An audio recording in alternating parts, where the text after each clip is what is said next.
Sunku buvo naujajam Žalgiriui vedliui šalia aikštelės rungtynėse su Olympiakos, nelengva ir pirmojoje savo spaudos konferencijoje Kauno sporto halėje. Kas atsitiko Žalgiriui? Treneris neturėjo atsakymo. Laikas viską parodys. Žalgirio vyrai vadovaujami naujųjų trenerių po relaksacijos Palangoje šeštadienį Panevėžyje nugalėjo vietos ekipą, o sekmadienį Kauno sporto halėje Talino Tibit. Tai buvo Žalgirio repeticija prieš generalinį krepšinio spektaklį. Šventų Velykų dieną Taline finišuos Baltijos krepšinio lyga. Kas nugalės?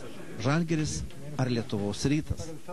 Latvijos televizijos žurnalistams atvykusiems įamžinti pirmųjų savo tautiečių vadovaujamų rungtynių Eurolygoje metu, Ainaras Bagackis sakė, kad jis Žalgirį myli taip, kaip savo gimtinę, o Kauno sporto halė jam miela ir artima dėl to, kad jis čia pats žaidė.